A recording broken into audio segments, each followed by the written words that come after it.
Praise God, purihin ang Panginoon. Isang mapagpalang umaga po sa bawat isa, saan man tayo po naroon, sa kabundukan man, sa kapatagan, sa kabayanan, saan man sulok ng mundo. Ngayong umagang ito, tayo po ay muli ay lalapit sa Diyos, mag-aaral po ng kanyang mga salita, upang tayo po ay lalong lumalim sa pagkakilala, sa pananampalataya, sa ating Diyos na pinaglilingkuran.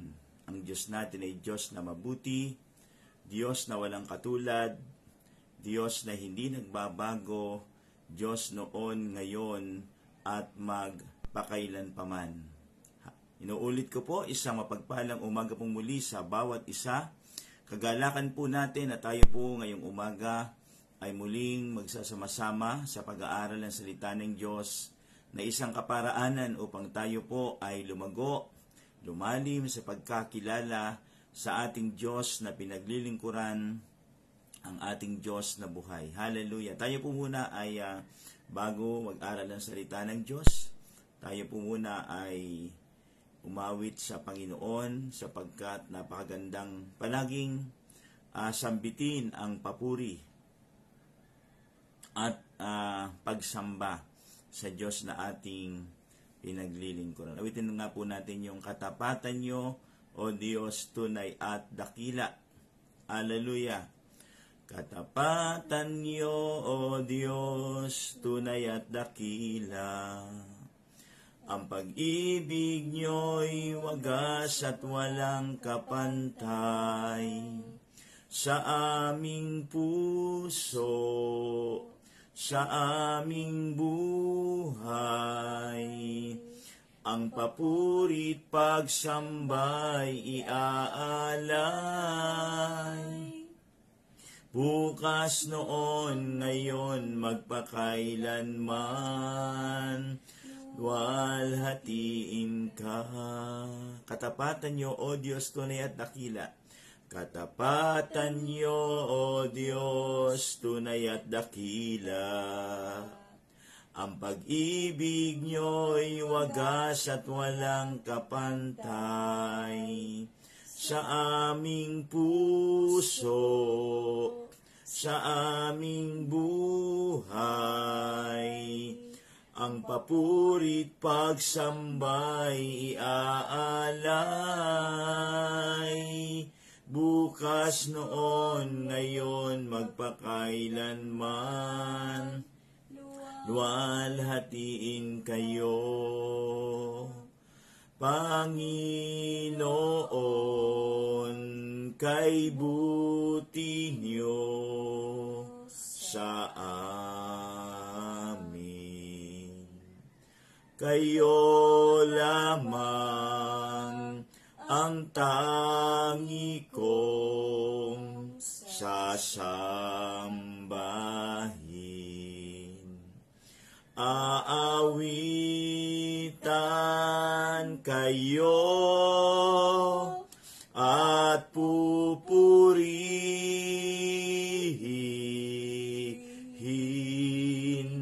Panginoon, kay buti niyo sa amin. Aawitan kayo at pupurihin,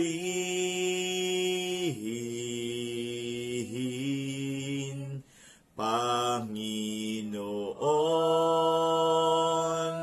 kay buti niyo sa amin. Panginoon, kay buti niyo sa amin. Panginoon, kay buti niyo sa amin. Hallelujah! Hallelujah! You are worthy to be praised, O Jesus. Kayo ay mabuting Diyos, kayo ay dakila. Karapat dapat kang tumanggap ng papuri, ng pagdakila at pagsamba, dahil kayo Diyos na walang katulad at walang kaparis. Hallelujah, hallelujah, hallelujah. Karapat dapat kayong luwalhatiin aming Diyos. Karapat dapat kayong sambahin, Panginoon, dahil kayo'y Diyos na mabuti at tapat sa lahat ng panahon, sa lahat ng oras, kailanman ay hindi nagbabago. Kaya naman ngayong umagang ito, Panginoon, minsan pa kami na inyong mga anak na patuloy pong sumasamba sa inyo, anuman ang lahat po ng aming mga pagkukulang, mga pagkakasala, mga pagsalangsang na patuloy po namin nagagawa laban po sa inyo. Aming panalangin ang bawat isa na kami po ay pakalinisin ninyo, pakahugasan ng banal mong dugo, at pagindapati ng bawat isa na maging karapat-dapat sa inyo. Panginoon, ngayong umagang ito, pagpalain po ninyo ang inyong lingkod na alipin na patuloy na gagamitin sa pagpapahayag ng inyong mga salita. Hayaan po ninyo, O Diyos, ng inyong kapangyarihan ay maranasan ng bawat mga nakikinig at sumusubaybay sa gawaing ito, Panginoon. Lord, salamat po sa inyo. Patuloy na kayo'y aming pinupuri, pinasasalamatan, dinadakila ang inyo pong banal na pangalan sa pangalan ni Kristo Jesus. Amen at amen. Praise God. Purihin ang Panginoon. Ang Diyos natin ay Diyos na mabuti, Diyos na walang katulad, Diyos na hindi nagbabago noon, ngayon at magpakailan paman. Ang morning devotion pong ito ay mula po sa pangalawang distrito sa Marinduque, sa pangunguna po ng aming minamahal na District Supervisor, Pastora Rebecca Quijada Masaredo, at ang inyo pong lingkod, Pastor Alex Requintil, na ako po ay nandito sa nakadistino sa Poblasyon Maranlig Door of Faith Church. Purihin ang Panginoon at ngayong umagang ito, kagalakan muli ng bawat isa na tayo po ay magsasalo-salo sa salita ng Diyos na kung saan ay patuloy na magbibigay sa atin muli ng kaliwanagan patungkol po sa pananampalataya at biyaya. Napakaganda po ng ating pag-uusapan ngayong umaga, mga kapatid. Saan man po kayo naroong panig ng mundo, nasa kabundukan man, kabayanan, kapatagan, mahal po tayong lahat ng ating Diyos, sapagkat ang ating Diyos ay palaging nakalaan, nakatunghay sa mga taong patuloy na nagpapasakop, nagmamahal at lumalapit sa Kanya at umaasa palagi sa magagawa ng Diyos na ating pinaglilingkuran at sinasamba. Ang ating pong pag-aaral ngayong umaga ay mula po sa aklat ni Apostol Pablo sa mga taga-Roma sa Kabanata 5 sa talata 21. At ganito po ang sinasabi ng salita ng Diyos.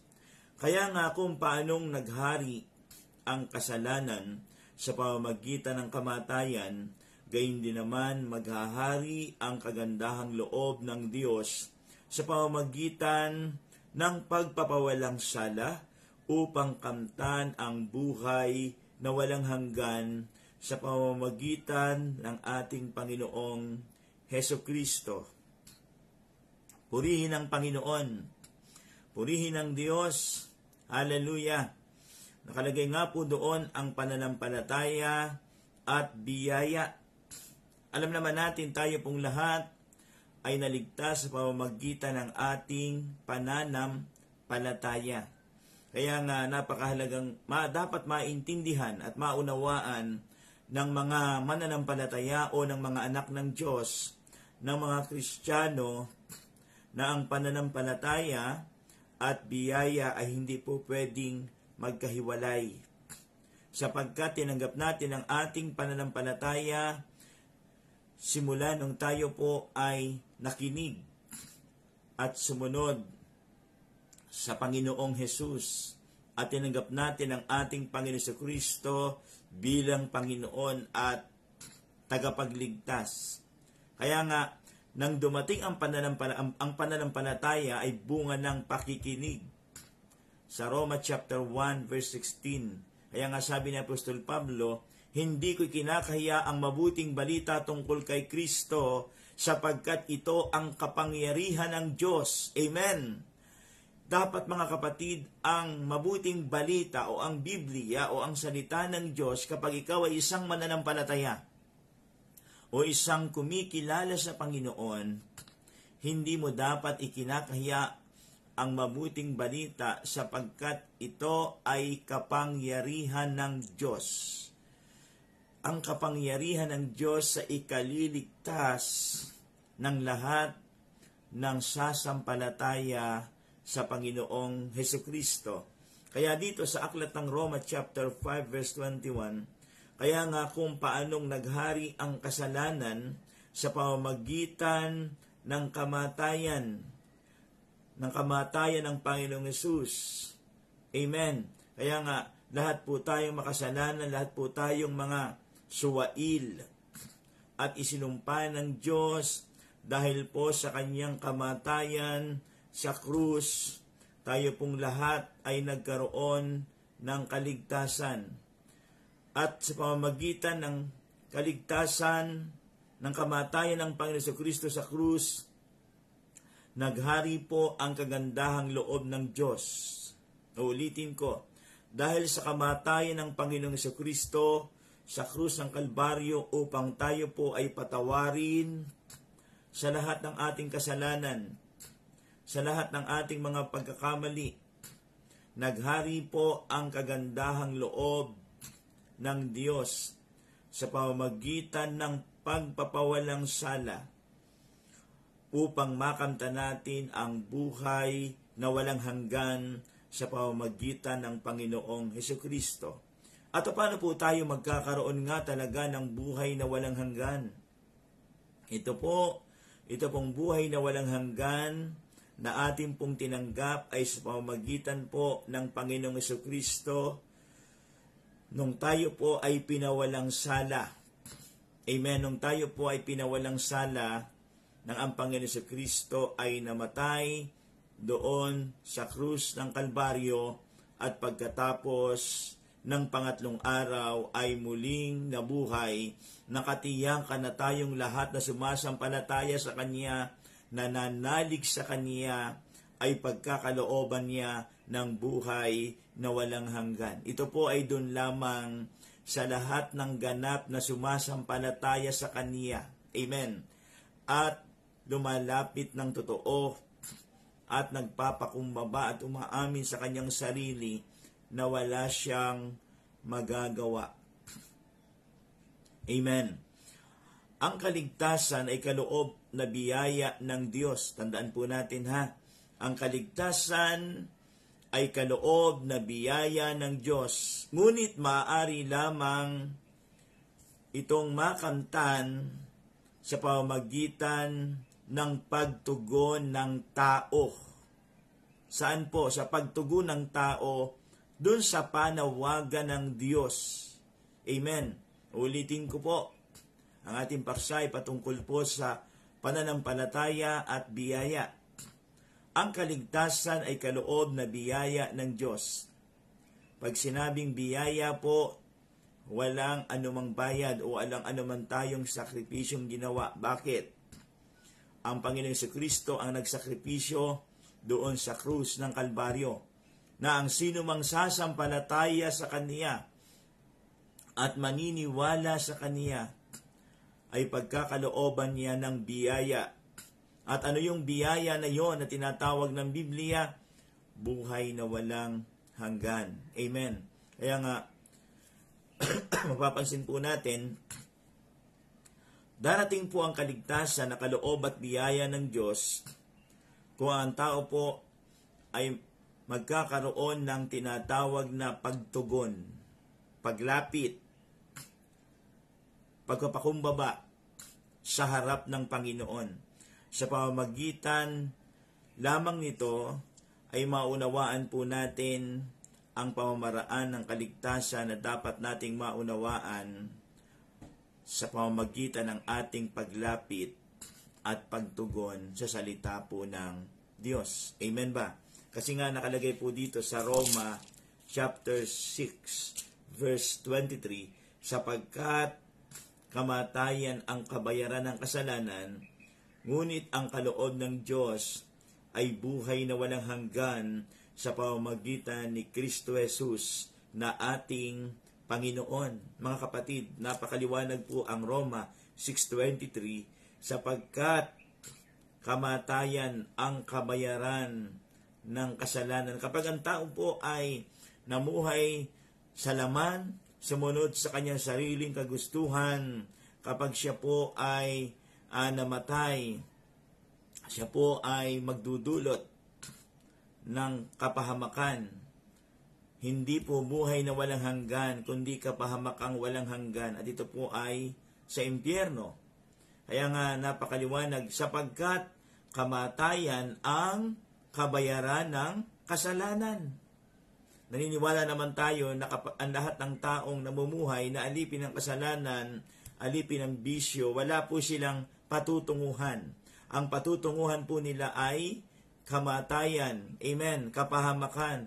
Ngunit, alam niyo mga kapatid, mahal na mahal tayo ng Panginoon na kahit gaano man tayo kasama, gaano man tayo kawalang hiya, ang kadakilaan at kabutihan ng Panginoon ay hindi matatawaran ni numan, sapagkat ang ginawa ngang pantubos ng Panginoong Hesus sa ating kasalanan ay ang kanyang buhay sa krus ng Kalbaryo. Kaya nga, ang kaloob ng Diyos sa atin ay ano po? Buhay na walang hanggan sa pamamagitan ni Kristo Jesus na ating Panginoon. Kaya nga kung ang tao talaga ay hindi magmamatigas, sila'y kikilala ng lubusan sa Panginoon at magtitiwala sa magagawa ng Diyos. Napakadali, napakabilis na ang Diyos ay tumugon sa kaligtasang alok ng Diyos sa ating mga tao. Mababasa natin sa aklat din ng Efeso chapter 2 verse 8 to 9, dahil sa kagandahang loob ng Diyos ay naligtas kayo sa pamamagitan ng inyong pananalig kay Kristo. Ano daw po ang ating gagawin? Dahil yung kagandahang loob ng Diyos ay napakasagana sa atin, napakabiyaya. Amen. At ito po ay sa pamamagitan ng ating pananalig kay Kristo. Hindi po darating ang biyaya ng Diyos kung wala pong pagtugon na gagawin ang tao sa Panginoon. Kaya nga ang salita ng Diyos ay palaging ipinapangaral ng kanyang mga isinugo. Palaging ipinapangaral ng kanyang mga lingkod, sapagkat ito ang panawagan ng Panginoon upang ang lahat ng tao po ay hindi mapahamak. Kaya ngayon sinasabi ng Juan 3:16 na gayon na lamang ang pag-ibig ng Diyos sa sanlibutan. Amen. Kaya ipinadala niya ang kanyang bugtong na anak upang ang sino mang sumampalataya sa kanya ay hindi mapahamak, kundi magkaroon ng buhay na walang hanggan. Mga kapatid, ang pagpunta po sa langit ay hindi po sa pamamagitan ng paramihan ng pera. Amen. Hindi po sa pinag-aralan ng anuman doktor o doctorate, kundi ang pagpunta sa kaharian ng Diyos ay alam po natin na sa pamamagitan ng ating pananampalataya at pagdulog at paglapit sa Kanya. Kaya nga dito sa Efeso chapter 2 verse 8 to 9, dahil sa kagandahang loob ng Diyos ay naligtas kayo sa pamamagitan ng pananalig kay Kristo. Ang puhunan ng tao, mga kapatid, upang magkaroon siya ng kaligtasan ay sa pamamagitan ng pananalig. at pananampalataya kay Kristo. Amen.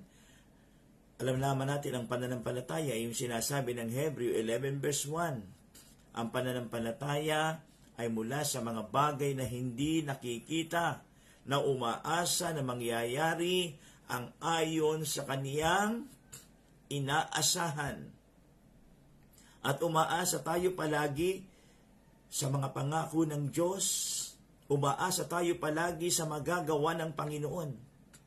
Kaya nga ang Diyos kailanman hindi nagkulang. Ang Diyos ay sagana sa kanyang panawagan. Kasalanan na lamang ng tao kung siya'y mapahamak. Bakit? Hindi niya pinapansin ang panawagan ng Panginoon.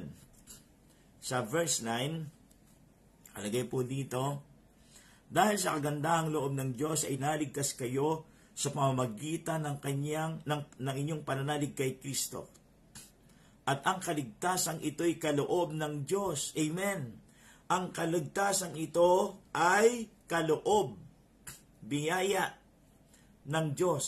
Tandaan natin ha, yung kaligtasan ay kaloob ng Diyos, hindi mula sa atin. Kaya, tandaan natin ha, ang kaligtasan ay kaloob na mula sa Diyos. Hindi ito dahil sa ating mga gawa. Kaya, wala kayong dapat ipagmalaki ang sinuman.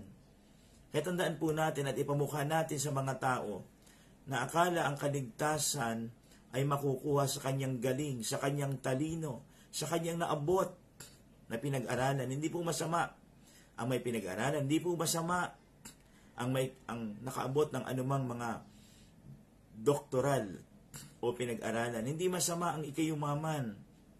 Yan ay bahagi ng pagpapala ng Diyos. Kaya nga lang kung hindi natin talaga gagawin yung kalooban ng Panginoon, ay maaari tayong mapariwara, maaari tayong mapahamak, at maaari tayong mawalay sa buhay na walang hanggan. Nayamang ang buhay na walang hanggang ito ay ipinangako ng Diyos lamang ay doon sa tutugon sa kanyang panawagan. Amen.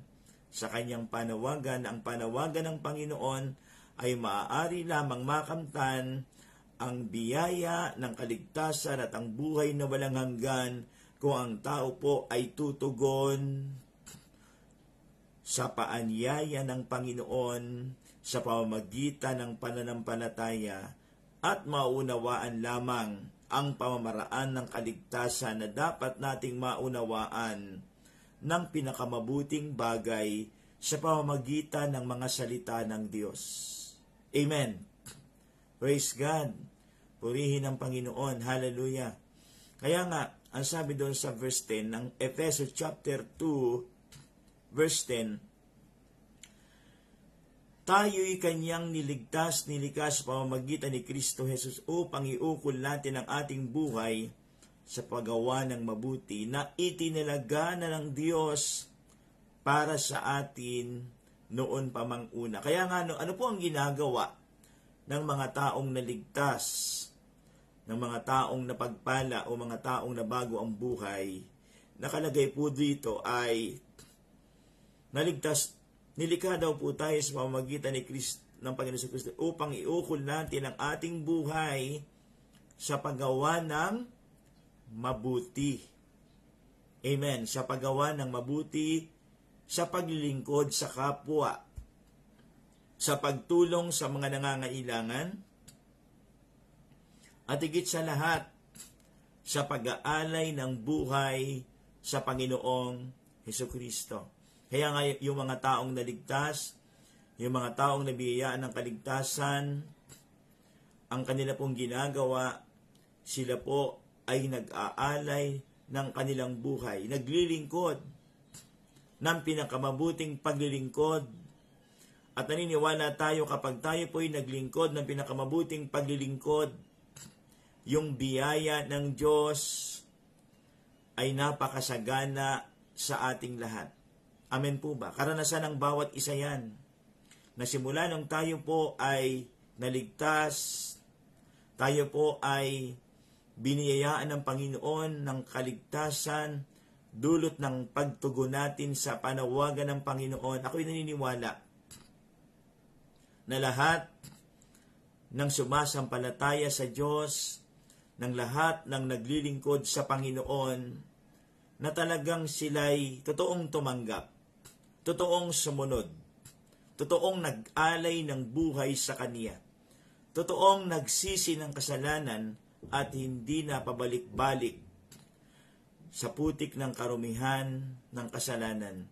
Sila po ay lubos na bibiyayaan ng ating Panginoong Jesucristo. Alam po ninyo, ang pananampalataya at biyaya, isa pong paksa ito. At hindi pa po tayo nakakaisang hakbang kasi nga po napakabilis po ng oras.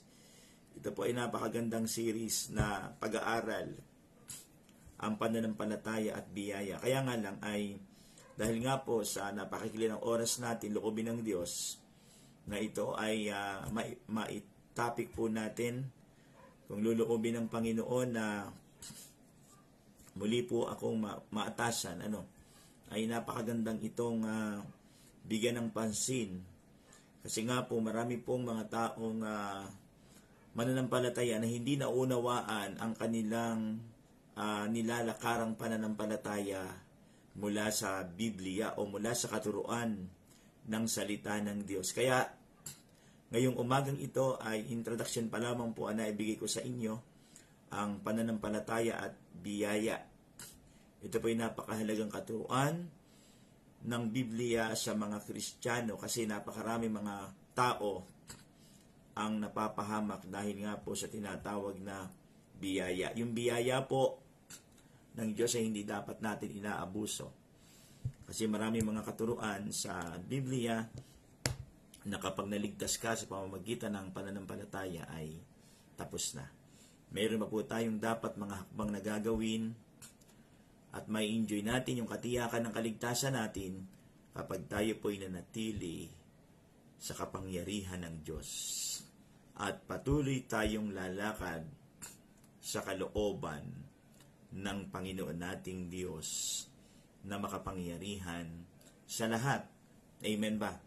Purihin ang Panginoon at ngayon pong umagang ito, tayo po ay sama-samang muling dudulog at lalapit sa ating Diyos na pinaglilingkuran. Kaya anuman po ang inyong mga prayer request, anuman po ang inyong mga panalangin, sa lahat po ng mga sumusubaybay, nakikinig sa programang ito, tayo po'y magkaisang dumulog sa ating Diyos, lumapit sa Kanya, sa pag-asang siya lang naman talaga yung patuloy na sa atin ay tutugon at magpapala at magkakaloob ng lahat ng ating mga pangangailangan. Tayo nga po'y dumulog sa ating Diyos.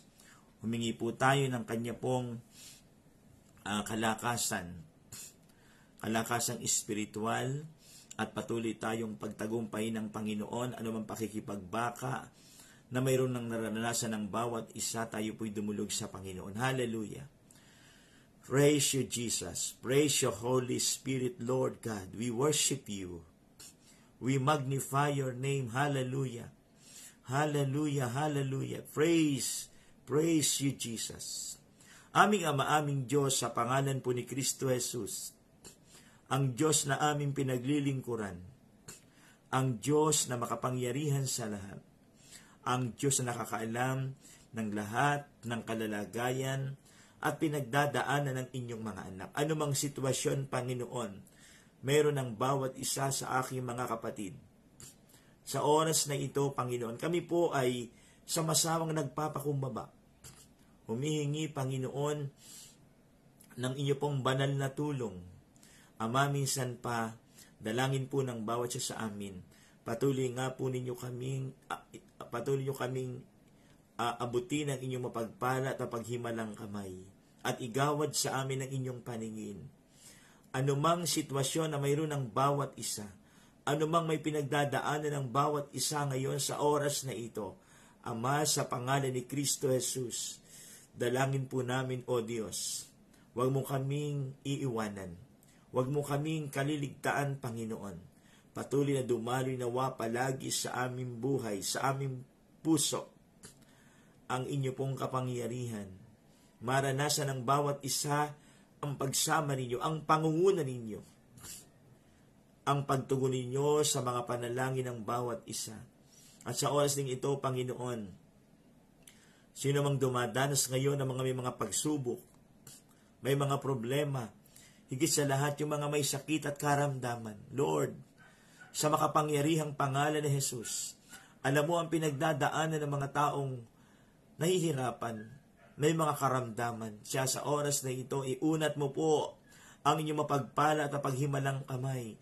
Saan man naroon ang aking mga kapatid, anumang uri ng karamdaman na meron sila sa kanilang mga bahagi ng katawan, I declare healing right now in the mighty name of Jesus. Sa pangalan ni Jesus, anumang uri ng karamdaman sa dugo, sa buto, sa laman, I declare healing in the mighty name of Jesus. Hindi maikli ang kamay ng Panginoon, kapatid ko, sa oras na ito. Anumang karamdaman na mayroon ka, manampalataya ka, maniwala ka, na ang Diyos sa oras na ito'y kumikilos mula ulo hanggang paa. Karamdaman sa inyong katawan, sa buto, sa dugo, sa laman, sa pangalan ni Jesus, sa oras na ito, ay patuloy ng tinutunaw ng Panginoong Jesus in Jesus' name, at ang kagaling at himala ng Panginoon ngayong umaga ay patuloy na ipagkakaloob sa bawat isa sa atin. Panginoon, amin ding panalangin sa lahat ng mga magtatrabaho ngayon, lalabas ng kanilang mga tahanan, papasok sa mga opisina, sa mga pabrika, o ano man ang gagawin nila. Panginoon, dalangin po namin ang inyong proteksyon ay sumagana sa kanila pong mga buhay. Patuloy mo po silang ingatan, ang traveling mercy na mula sa inyo, ang proteksyon ninyo, ang pag-iingat ninyo ay sumagana sa kanila sa maghapong ito.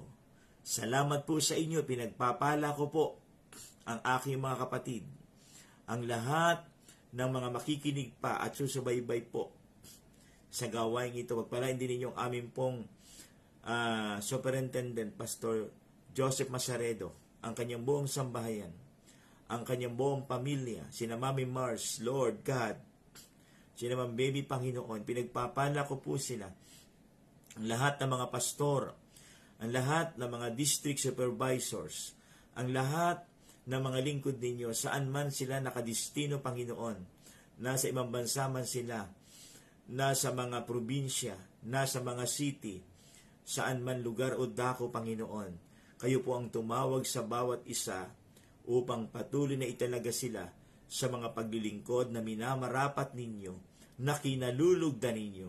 Kaya ang aming pong panalangin, patuloy mo silang proteksyonan, patuloy mo silang gabayan, samahan, patnubayan, itawid, ano man ang mga pinagdadaanan ng inyong mga lingkod. Naniniwala po kami, Panginoon, na patuloy mo kaming sasamahan, pagtatagumpahin, hallelujah, gagabayan ang bawat isa. Salamat po sa inyo. Purihin po ang inyo pong banal na pangalan, ngayon at magpakailanman. Amen at amen. Glory to God. Isang mapagpalang umaga po sa bawat isa. Hanggang sa muli, patuloy tayong maglingkod, magpalakasan sa pangalan ng Panginoong Jesus. Amen at amen. Glory to God po. Salamat po sa Panginoon. God bless.